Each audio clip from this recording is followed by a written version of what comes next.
in Manchester Library. Open time. Yeah. Yeah, we heard that you called this workshop, so we connected to Manchester, Bedford, Amherst. Libraries in 6. Amherst, Bedford, Milford, Goffstown, Derry, Merrimack, Salem, New England College, the Art Institute.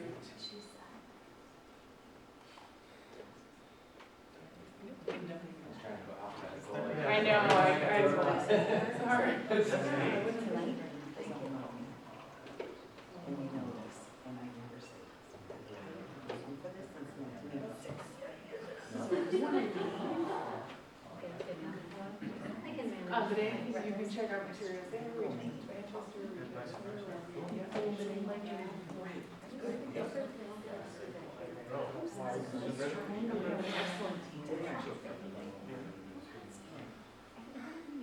Tell them when you're in the middle of it. I need to. Really? It was. Gee, I could start being Rick Ryder. Well, we have it. One of our next. He's texting me. Decided They are. to tackle the music, which I read for the first time like a couple of years ago. Yeah. So we got about what, 7, 8 chapters in. So we decided that was a little tough. So she read the Kids Burn, and she blew through that in no time.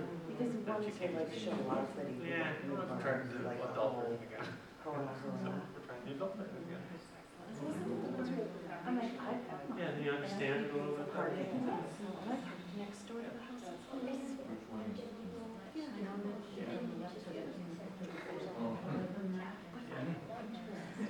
See, we Not as have this good. idea about keeping those kid versions in the collection, so that's good to hear. I think that's probably the step to get past the difficult part. No. That you're just explaining. Yeah, so like, yeah, I was like,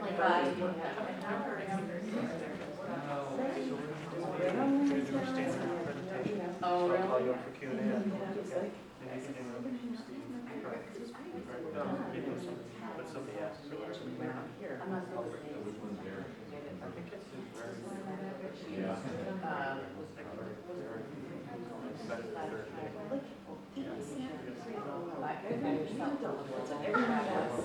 I did.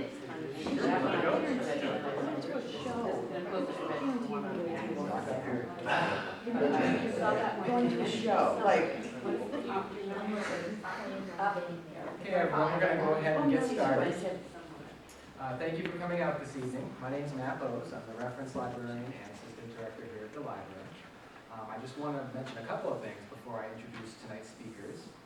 We have some other great events coming up. You can grab a bookmark of all of those events over on the table here. Next week, on Wednesday night at 6:30, we have a very special event. It's Haunted and Historical Lighthouses of New England. And Jeremy Dentremont, who's a leading expert on lighthouses in New England, is going to be here to give that slideshow presentation. Should be really interesting. He's been on TV, on stations like Sci-Fi and Chronicle, I believe, so both the history and the haunted aspects, so it should be a lot of fun. And that's sponsored by our Library Friends group, so they made that event possible. So hopefully I'll see some of you that night too. Also, in our back table there, we have some feedback forms. If you can tell us where you heard about tonight, what other events you'd like to see here at the library. We always want that information so we can get new speakers and good speakers for you here. Okay? And that brings us to tonight's speakers. We are very fortunate to have Dan and Janelle with us this evening. They'll be talking about their book, The Adventures of Buffalo and Tough Cookie, which is a mountain and peak guide as well as a story of their lives. Really exciting. We, the library staff, have been passing the book back and forth. We're all reading it. And I think our copy has been on our desk maybe 3 days out of the last couple of months. So many people are taking it. I'm excited to buy my copy tonight so I can open it. So with that in mind, we want to thank both Dan and Janelle for coming to the library to share their experiences. And I'll turn things over to you, Dan. Thank you.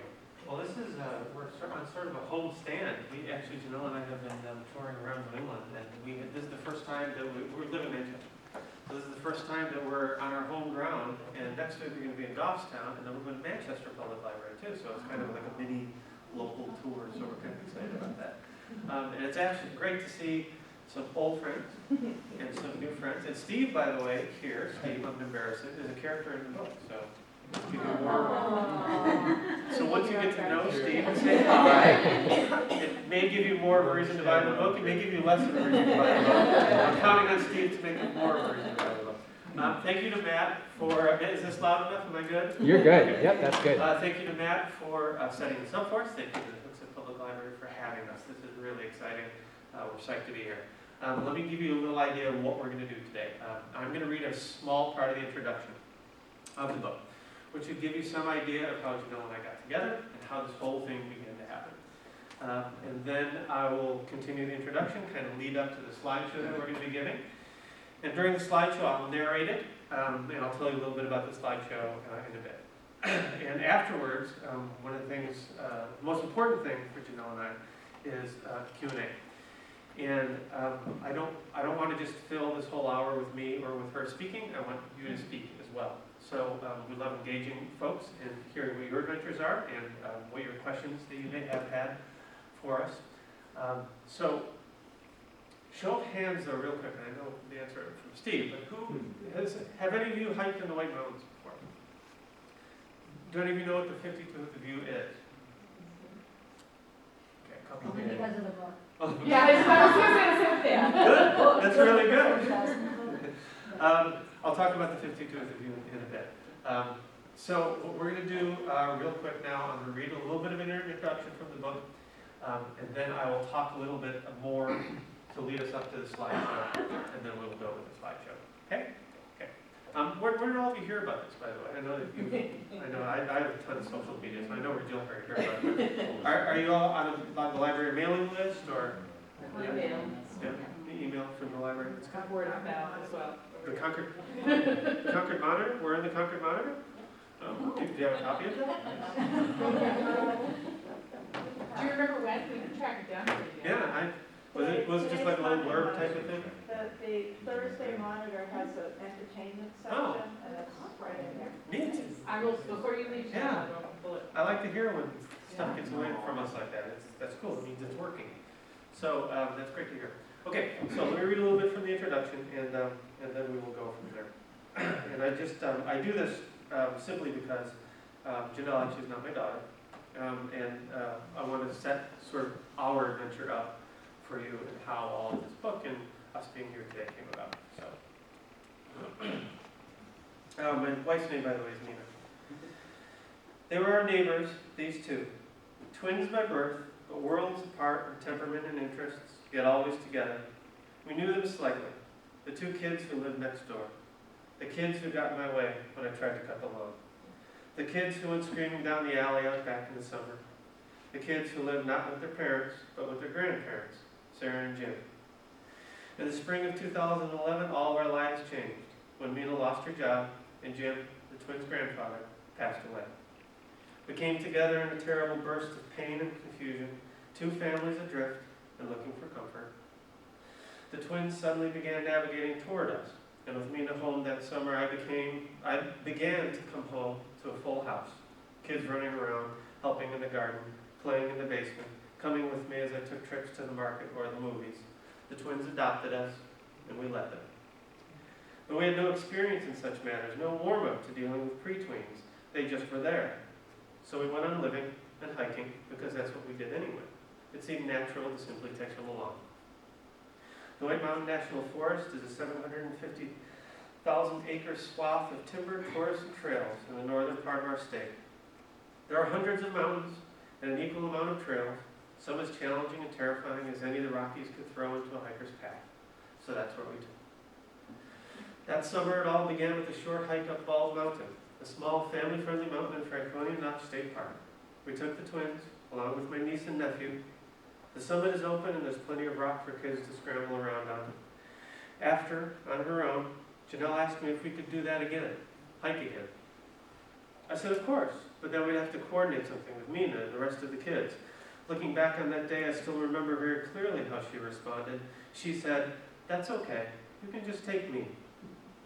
I should have known then that there was something special happening. So the first picture here that's over my shoulder is that first hike.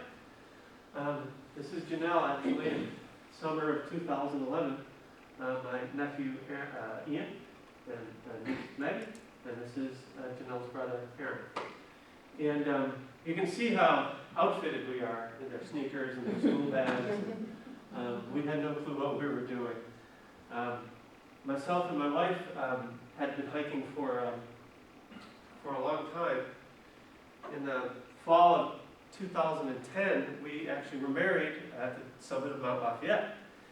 And we went for a month and a half to Nepal, to Kathmandu, where we trekked to Mount Everest Base Camp. And that was our honeymoon. So when we came back, we were looking for the next notch in our belt, the next adventure. And how do you beat Mount Everest Base Camp? Well, it turned out it was two little kids who lived next door. And little did we realize the adventure that was ahead of us. So it started with this hike, and when Janelle said to me, "You can just take me," I thought, okay, well, at least I know what to do with one of them. So we started hiking for a night. We started small. We started in, we live in Manchester, we started in city parks because I didn't know how strong she was. I consulted other friends who had kids about her age. I have this 9-year-old who wants to hike with me. What do I do? And they said, don't worry. Take her on a hike or two, take her up a mountain, beat her up a little bit. She's going to get tired of it really fast. You know, maybe once or twice she'll lose interest and you'll be off the hook. She didn't lose interest. In fact, she kept getting stronger. So we hiked up the Ukanunuks up in Goffstown, 2,000-footer peaks, and she loved it. And then we hiked up a small peak near Mount Monadnock called Pack Monadnock. This is her first 2,000-footer. We hiked that in a pouring icy rain, and I thought for sure that was going to be the one. Now, after that, she wouldn't want anything to do with any of this anymore, but she loved it. And on the way home from that hike, she said to me, that was fun, but when are we going to hike a real mountain? When are we going to hike a real mountain? And she knows now that that is a real mountain, but what she meant is that she knew that I hiked 4,000 footers. And myself and my wife are members of the AMC, Appalachian Mountain Club 4,000-footer club, and that we did these serious hikes, and she wanted to do that. So my original goal, long before the book, long before any of this was on tap, was to train her to hike a 4,000-foot mountain, and to do it slowly, a little bit more mileage, a little bit more height, a little bit longer hikes, until she finally got there. So we started hiking smaller peaks. On November 5th, 2011, we hiked Mount Kearsarge up in Warner. It was a freezing cold day with snow and ice on the ground, but it was clear.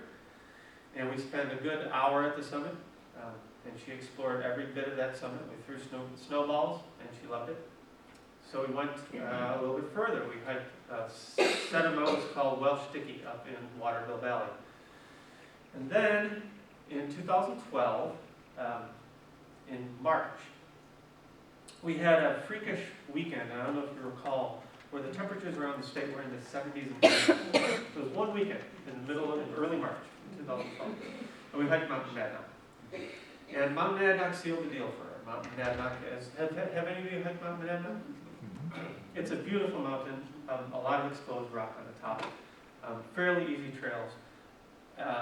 And she loved it, and she loved bombing over the rocks. And after that hike, Janelle once again propelled us forward because we got in the conversation in the car. And I explained to her that there is these lists that exist for hikers in New England. 4,000-footer list, and the trail race list, and the 4,000-footer in the winter list. And oh, by the way, there's this really obscure list called 52 with a View that we just so happen to have hiked 3 mountains off of. The last 3 mountains we hiked were off of this list.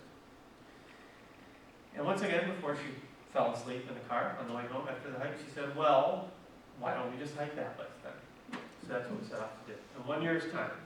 So in March, in the middle of March of 2012, we decided to hike the remaining 49 mountains on the list by the following November, which would have been our 1-year trip. So we hiked about 49 mountains in about 7 months. And the way that we did it like we were running for office. We got all our, you have to do it, it was like a campaign. We got all of our families together, we sat them around the kitchen table. I had brought a calendar out of all hers, because we didn't want to take her out of school. So of all her school days that were left, and school days that were coming up, and vacation days. And I took a red pen and I marked down every single day between March 15th and November 5th that her and I were free at the same time that we could hike. And it came to about 60 days, 65 days, something like that. And we had about 49 miles to hike. So there was a very small window to make this happen. One of the questions that is often asked me, is how in heaven's name do you get a 9-year-old who has no experience whatsoever, has never hiked before a mountain, to hike 52 mountains in 1 year's time? And my answer is really simple. I can't. You can take a kid up exactly, you can drag a kid up exactly one mountain. Exactly one. To do 52, there has to be something else happening. There has to be a passion there that already exists. I saw my role as just being a facilitator, making sure she was safe, that she got to the trailheads. After a while, I was just a taxi ride to the trails, because it became her request. So, the slideshow. What I want to show is, this is not in any chronological order, the slideshow, and there's a reason for that. The reason is because Janelle and I made a promise to each other that the summits were not the most important part of this quest. If we saw a bug, or a leaf, or a pond, or a rock that we wanted to explore, we stopped and we explored it. There are some beautiful views up here. The 52 with the view list is designed for beautiful views, either at the summit or somewhere along the ledges. That's why they call it 52 with the view. It's designed as a supplement to the 48. So 48 plus 52 equals 100. But to us, this was a way of getting to know each other and learning, and not just reaching the summit, but learning about nature and learning about all the bugs and the creatures and the leaves and all the things that happen along the trail. To me, it's micro-hiking. I never micro-hiked. When you were hiking to Mount Everest Base Camp, there are no pebbles. It's 20,000 foot peaks. There's no such thing as micro-hiking. But with her, I learned to micro-hike. And because of that, it opened up my eyes as well. So, we have no chronology to the slideshow. We have pictures of all sorts of things that we saw along the way that interested us, that we wanted to take pictures of. There's going to be a lot of bugs in this slideshow, so just letting you know if you have issues with bugs. We loved finding them. We saw some moose, and we saw all sorts of other creatures along the way. And we also had some beautiful views. We hiked in all types of weather, from boiling heat to beautiful fall days to snowstorms to rainstorms. And we did it all. We turned back once. And all the times that we hiked, we turned back once. And I think part of the reason for that is because when the pressure of reaching the summit is taken off of your back, you inevitably reach the summit. So the pressure was off. There was no book time for us. We didn't care how long it took us to do the hike. We just hiked. So let me do the slideshow. I'm going to narrate the slideshow as we go. Does anyone have any questions before we start? Okay. Yes. What was the time you turned on? What were the circumstances?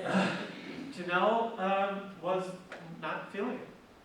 It's really that simple. It wasn't an injury. It wasn't bad weather. It was Cherry Mountain. I think it was maybe, we had already hiked a long hike the day before. And we got about half a mile up the trail, and she simply turned to me and she just said, I can't do this. And so I said, okay. And we turned around and we went home. The mountain is always going to be there. When So, it stops being fun, it's not. exactly. So that was the one time. And like I said, the thing is I think, now I'll let her speak for it, but I think once you understand that you're not being dragged somewhere, once you understand that you have control over, you have a say in the quest, in the journey, then it's all fun, then there's no pressure to reach the summits or no pressure to get home. There were a few hikes that we took in bad weather, where we had to watch the clock a little bit more. But generally speaking, that was the only time. That's the only time we turned around. That's the only time I think. That's the only time you said that you wanted to go home.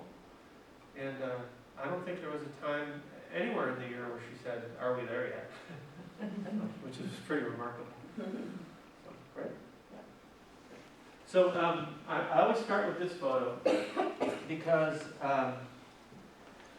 the last photo of the slideshow is a side-by-side shot of the same 4 kids in the same location almost exactly 2 years later. And I always think that's, I call it my sunrise-sunset moment, where you will believe the difference in them. So we'll know that the slideshow is when we see that. Well, it's not quite the same location. That was at the trailhead. True, and the other one's at the cabin. So it was about 5 miles apart. Same car, a little bit more dense in it though.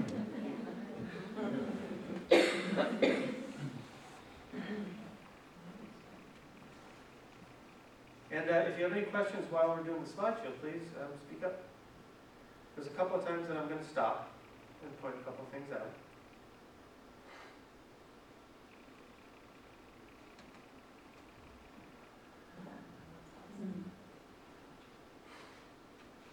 We got a little artsy-fartsy with some of the shots. Is that dark enough, do you think? I can darken it a little more if people want. Why don't you darken it a little bit more? Yep. That's Shelburne Mariah. That's Janelle, actually, up on the left there. Thanks. Yeah. Our book cover was photographed and designed by a fellow some of you might know, Peter Noonan. Oh, yeah. And we actually just went to Peter's wedding last weekend. This is Mount Willard. This is, I think, this might even be Steve's shot. Steve was with us when we were up there. This is looking straight down Crawford Mountain. And there we are atop Mount Renetta now. And it was 72 degrees at the summit in March 5th. It was very warm. Many of the summits that we went on had old fire towers. And if the fire towers are there, sometimes the structures and the concrete pilings are still there. Happens to be one of them. She climbed on all of them. There's Gorham in the background. That's on the top of Mount Hay, near the top of Mount Hay.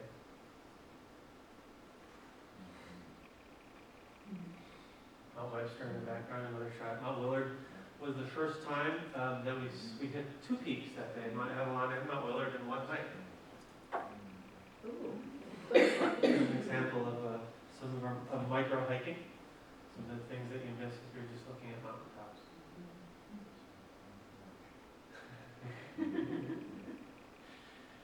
That's called rock surfing. I think that's on Blueberry Mountain.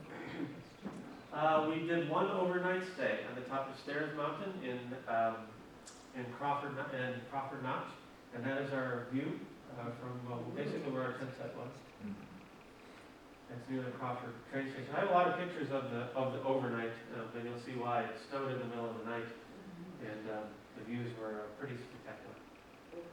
There's a lot of steeps that we climbed. She loves climbing. I always let her lead, and my reasoning is if she falls, I have a better shot of catching her if she's in front of me than behind me. That's on the top of North Percy. Oh, that's across the street. Yeah. That's my wife, Meenakshi, Nita, with Janelle. We're coming down off of the summit of Mount Crawford. It was a beautiful fall overnight day. Snowstorm was on the way, and there we are. There's our campsite, right where Janelle is standing. Those are the ledges. It's about 1,000-foot drop off those ledges. Wow. You can see that there's the weather is there's a storm coming in. That is a sunrise. So that's morning.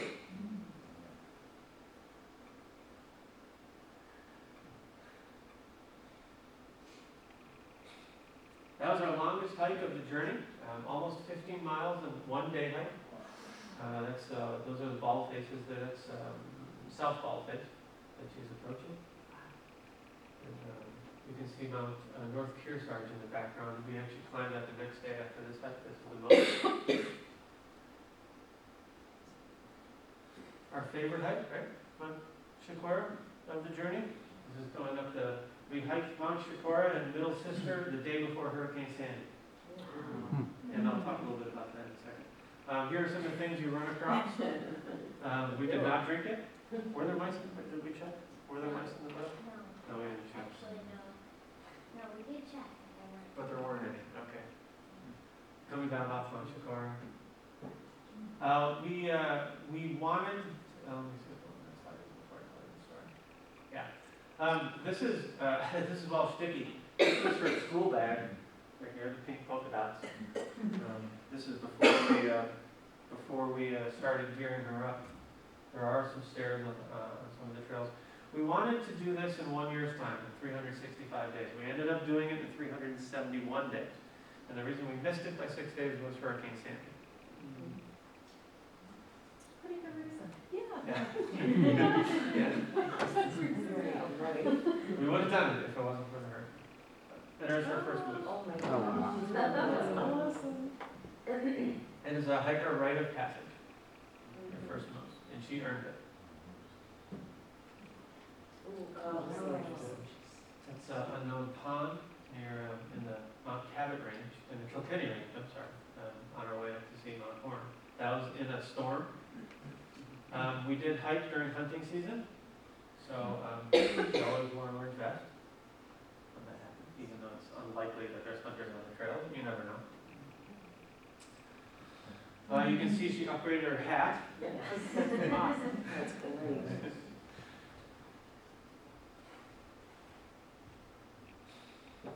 some more micro hiking. It's a fungus with some morning dew on it. Fibonacci took that picture. We actually have a micro lens on our camera. This is Black Mountain.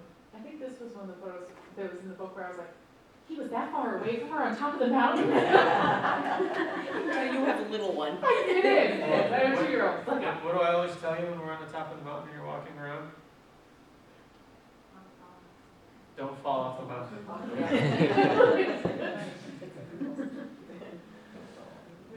awesome. And we did learn a lot in this journey. Me, I think, probably more than her. That is our view from the ledge of Stairs Mountain when we woke up in the morning to a couple inches of snow. That's looking down off the ledge. What time of year was that? It was October. It was almost 1 year ago exactly that we did that.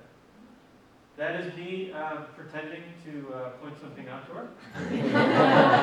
And Peter is taking that picture, and I said, "Come on over here. Let's make it look like I'm teaching you something." We hiked in all types of weather, including we call this the Success Slog because it was mud all the way up.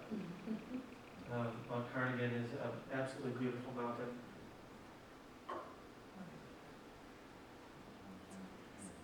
It's a giant heron, yes. That's a ledge called Allen's Ledge on the way up Mount Hedgehog, and she loves rock, and oftentimes I would have to, I'd be huffing and puffing to keep up with her on inclines like that. And we did these. This is an example of why 52th View is called 52th View. It's just a beautiful view from one of the ledges of Mount Hotel. We did a lot of learning about trails and what trails mean and how to follow them, and blazes and cairns and all that good stuff. You jumping for joy? Look at your leg. I know. She climbed 52 mountains. No. I look like that too. Wow. Fuzzy caterpillar, that's actually a moth. The ladies saved this guy from imminent destruction and threw themselves in front of a speeding pickup truck to save this moth. We faced a lot of wind. You can see she's actually leaning into the wind. It's actually holding her up. That was we faced a lot of different types of weather. She taught me some yoga. Tree pose up on, where was that, Mount Hedgehog, right? There's Shikora in the background over there.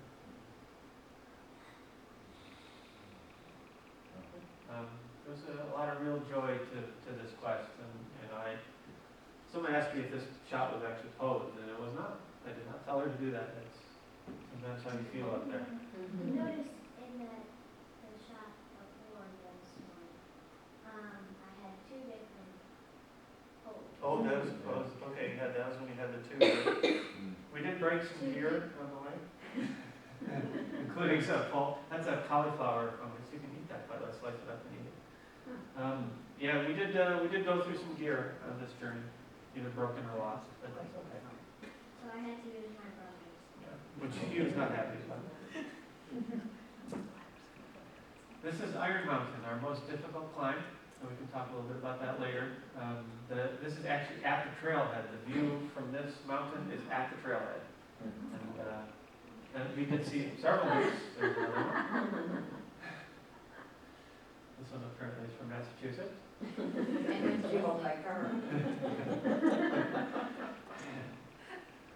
Every chance that we could to find somebody who'd take our picture together, we did, because we soloed about 40 of the 52 hikes. So, That's awesome. yes, it's a beautiful trail. Every so often, just the picture takes itself. And there's our view from the ledge, looking off towards Mount Washington. And you can see it was cold, but boy, was it gorgeous.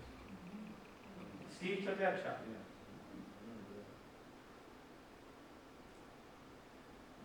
And she's pretending to teach me something. Actually, I think she's actually teaching me. Nina is in the United States, and Janelle is in Canada. We actually hiked the border trail up to 4th Connecticut Lake, and we smuggled her in and out of Canada about 4 or 5 times. She'd never been to another That's a country. federal crime. Yeah, yeah, I know. Shh, you're not It's from okay, the we're on FBI, are you? shutdown. Nobody can come yet. And then we are at the border. That was fun. That was after Mount McGalloway. And part of the joy of the 52 is the view. I'm going to talk at some length about her feet. Because I know it embarrasses her, first of all, to talk about her feet. But also played a big role in finding her good boots. Oh, that was the picture. That's what was said by the journal, like. It's awesome. That's Mount Webster. That's where are we? We're at the top of Sugarloaf, up in the Nash River Valley, a not very explored part of the White Mountains. Like you see the rainbow in the middle. That's Mount Parker.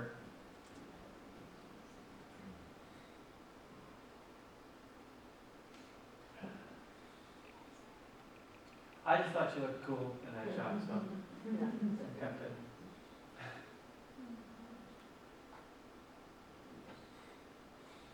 After a while, she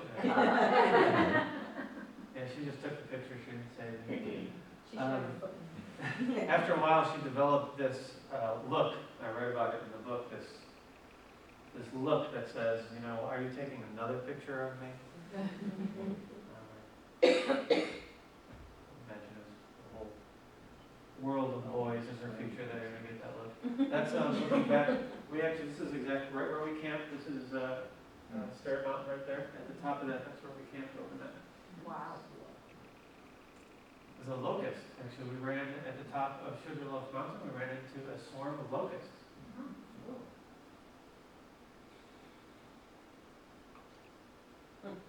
Some of the mountains on the list are right next to private property, and they're not all in the White Mountain National Forest, so this was an electric fence.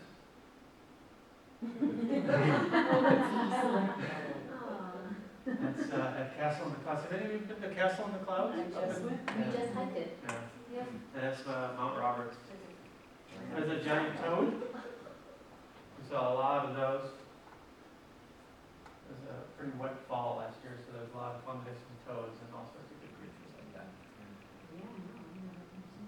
That's a very early hike at the top of Middle Sugarloaf. You can see Mount Washington right in the background there. And we fed them. There's these gigantic fish, as you know. Oh, maybe if you just hike, are they still at this time of year? We didn't go to the fish. You didn't go to the fish? No. That's what my 17-year-old was like. There's the look. Where did you take that picture from? Another piece, postcard put together by Peter for us.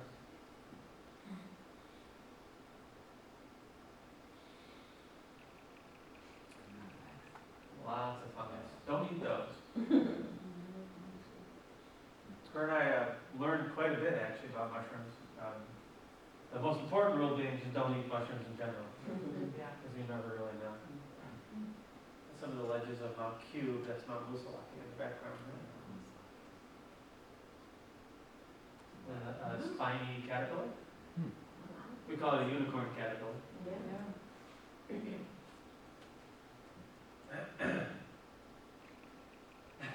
Awesome. I took this picture as an illustration that the kid has style on the trail. And, as long as she's warm and safe, she can wear whatever she wants.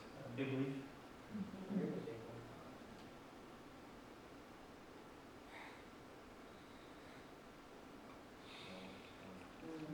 These are called the Big Rock Caves, and this is near Mount Pagas. This was our first hike after Hurricane Sandy, a few days after, and the trail was demolished. That's a leopard slug. Leopard slug became our what? Spirit animal, yes, because only her and I saw them, and we saw them all over the place, and they followed us, so we decided the leopard slug was going to be our spirit animal for this journey. It's at the top of Baldface Mountain. There's the big case. Actually, I want to stop this picture. Something was pointed out to us at a recent event. Can anyone, go ahead, you tell. Say what it is. Ask them. Can anybody figure out there is some sort of picture? There's a creature in the background. Can anyone see it?